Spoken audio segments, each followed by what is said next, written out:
इमरान खान जिंदा हैं, जेल में मिली बहन। पुतिन के दिल्ली दौरे पर कैसी होगी सिक्योरिटी। मुनीर के करीबी बिलाल ने दिया पीएमओ से इस्तीफा। यूरोप से युद्ध लड़ने के लिए तैयार है पुतिन। ट्रंप का भारत विरोधी सांसद पर बड़ा एक्शन। नमस्कार, मेरा नाम है शालिनी और आप देख रहे हैं द न्यूज़ 15। स्वागत है आपका हमारे खास प्रोग्राम दुनिया के हालचाल में। चलिए नजर डालते हैं इन बड़ी खबरों पर विस्तार से। पाकिस्तान के पूर्व प्रधानमंत्री और पीटीआई के संस्थापक इमरान खान से उनकी बहन उज्मा खान ने मंगलवार को अडियाला जेल में मुलाकात की। 20 मिनट की इस मुलाकात के बाद उज्मा ने कहा कि इमरान खान ठीक है। ये मुलाकात ऐसे समय पर हुई है जब सोशल मीडिया पर इमरान खान की सेहत और मौत को लेकर तरह तरह की अफवाहें फैली हुई थी। मुलाकात के तुरंत बाद इमरान खान ने सोशल मीडिया प्लेटफॉर्म एक्स पर एक लंबा संदेश जारी किया, जिसमें उन्होंने कई बड़ी राजनीतिक फैसले लिए और तीखे आरोप लगाए।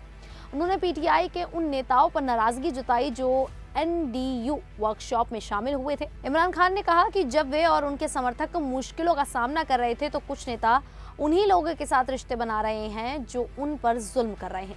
उन्होंने ऐसे नेताओं को मीर जाफर मीर सादिक तक कह दिया। इमरान खान ने पीटीआई की राजनीतिक समिति को भंग कर दिया और महासचिव सलमान अकबर राजा को नई शॉर्ट टर्म कमेटी बनाने की जिम्मेदारी दी। शाहिद खटक को उन्होंने नेशनल असेंबली में पीटीआई का संसदीय नेता नियुक्त किया। केपी में गवर्नर शासन लगाने की चर्चाओं पर इमरान ने खुली चुनौती दी और कहा कि इसे आज ही लागू कर दें, फिर नतीजा देखेंगे। उन्होंने केपी के मुख्यमंत्री सोहेल अफरीदी की भी खूब तारीफ की।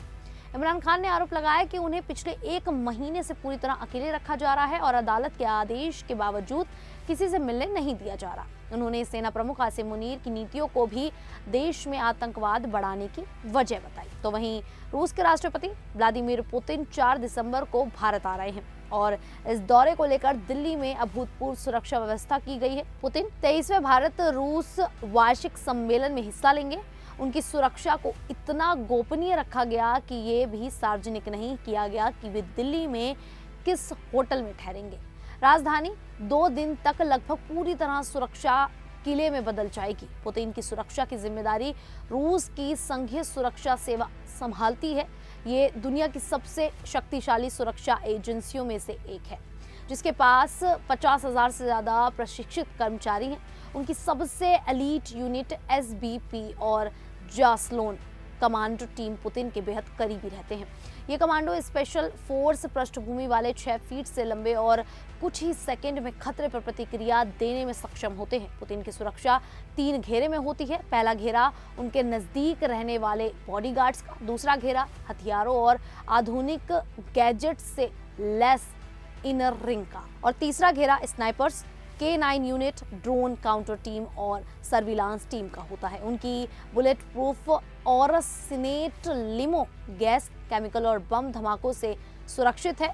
मोटरकेड में जैमर, कमांडर कंट्रोल कार और एम्बुलेंस हमेशा साथ रहती है। विदेश यात्रा के दौरान होटल की पूरी मंजिल FSO के नियंत्रण में रहती है। भोजन 3 स्तरों पर टेस्ट होता है और ऊंची इमारतों पर स्नाइपर्स तैनात किए जाते हैं। ये सब मिलाकर पुतिन की सुरक्षा को दुनिया में सबसे कड़ा बनाता है। तो वहीं पाकिस्तान में सेना प्रमुख आसिम मुनीर को एक नए रक्षा प्रमुख बनाने का मामला अटक गया है। इस नियुक्ति का आधिकारिक ऐलान होना था, लेकिन 5 दिन बीत जाने के बाद भी नोटिफिकेशन जारी नहीं हुआ। बताया जा रहा है कि पूर्व प्रधानमंत्री नवाज शरीफ इस फैसले से पूरी तरह सहमत नहीं है, इसीलिए प्रक्रिया रुक गई है। इसी बीच एक और बड़ा कदम सामने आया। मुनीर के करीबी माने जाने वाले बिलाल बिन साकिब ने पाकिस्तान प्रधानमंत्री कार्यालय से इस्तीफा दे दिया है। बिलाल को मई 2025 में पीएमओ में विशेष सहायक बनाया गया था और मंत्री पद का दर्जा भी दिया गया था। वे क्रिप्टो और ब्लॉकचेन मामलों के विशेषज्ञ हैं और सेना प्रमुख आसिम मुनीर की सिफारिश पर ही उन्हें ये जिम्मेदारी मिली थी। लेकिन अब जब मुनीर और प्रधानमंत्री शहबाज शरीफ के बीच तनाव की खबरें बढ़ रही हैं, बिलाल ने खुद को पद से अलग कर दिया। इस्तीफे का समय इसलिए महत्वपूर्ण है क्योंकि 29 नवंबर को आसिम मुनीर का कार्यकाल खत्म हुआ और उसी दिन उनका रक्षा प्रमुख बनना लगभग तय था।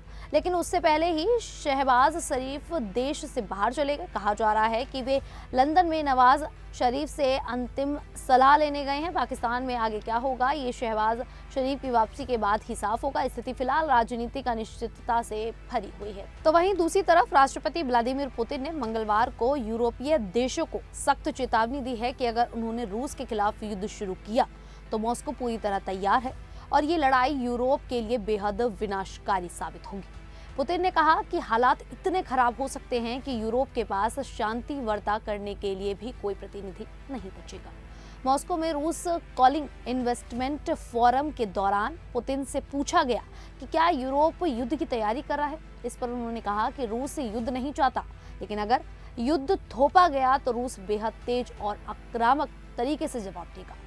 पुतिन ने दावा किया कि यूक्रेन में अभी पूर्ण युद्ध नहीं चल रहा, बल्कि रूस समिति और सर्जिकल तरीके से काम कर रहा है। फरवरी 2022 से यूक्रेन युद्ध यूरोप का सबसे बड़ा संघर्ष बन चुका है, जिसमें अब तक लाखों सैनिक मारे गए हैं। यूरोप और यूक्रेन का कहना है कि अगर पुतिन यूक्रेन में जीत गए तो वह आगे नाटो देशों को निशाना बना सकते हैं। हालांकि पुतिन इसे झूठा आरोप बताते हैं। पुतिन ने यूरोपीय देशों पर यह भी आरोप लगाया कि वे अमेरिका के राष्ट्रपति डोनाल्ड ट्रंप की शांति की कोशिशों को कमजोर कर रहे हैं। उन्होंने कहा कि यूरोप ने रूस से बातचीत बंद कर दी है और पूरी तरह युद्ध की लाइन पर चल रहा है। तो वहीं अमेरिकी राजनीति में फिर से डोनाल्ड ट्रंप का विवाद बयान चर्चा में है। उन्होंने सोमाली अप्रवासियों और मिनेसोटा की सोमाली अमेरिकी सांसद इल्हान उमर पर तीखा हमला किया। मिनेसोटा में सामने आए करोड़ों डॉलर के घोटाले के बाद ट्रंप ने कहा कि सोमाली प्रवासी अमेरिका के लिए अनचाहे हैं और वे देश में कोई योगदान नहीं देते। उन्होंने सोमालिया को असुरक्षित बताते हुए अप्रवासियों पर बेहद अपमानजनक टिप्पणियां की। ट्रंप यही नहीं रुके, उन्होंने डेमोक्रेट सांसद इल्हान उमर को भी कचरा कहा और आरोप लगाया कि उन्हें अपने मूल देश सोमालिया लौट जाना चाहिए। इल्हान उमर 2019 से अमेरिकी कांग्रेस की सदस्य हैं और पहली सोमाली अमेरिकी मुस्लिम सांसद हैं। वे प्रोग्रेसिव नीतियों का समर्थन करती हैं और मानवाधिकार मुद्दों पर मुखर हैं। भारत में इल्हान उमर अक्सर विवादों में रही हैं क्योंकि उन्होंने कश्मीर, अल्पसंख्यक अधिकारों और मानवाधिकारों के मुद्दों पर भारत सरकार की आलोचना की। 2022 में उन्होंने पीओके का दौरा किया था और भारत पर गंभीर आरोप लगाए, जिसके बाद भारत ने कड़ी प्रतिक्रिया दी। ट्रंप ने एक बार फिर पुराने आरोप भी दोहराए कि इल्हान उमर ने कथित तौर पर अपने भाई से शादी कर इमिग्रेशन फ्रॉड किया था। हालांकि ये आरोप अदालत में कभी साबित नहीं हुआ। उनके इस बयान ने अमेरिका में राजनीतिक तापमान और बढ़ा दिया है। खैर, अब इस पूरे मामले को लेकर आप लोगों की क्या राय है, आप हमें कमेंट करके जरूर बताइएगा। अभी के लिए इतना ही, फिर हाजिर होंगे ऐसी ही देश और दुनिया से जुड़ी बड़ी खबरों के साथ। तब तक के लिए देखते रहिए द न्यूज़ 15।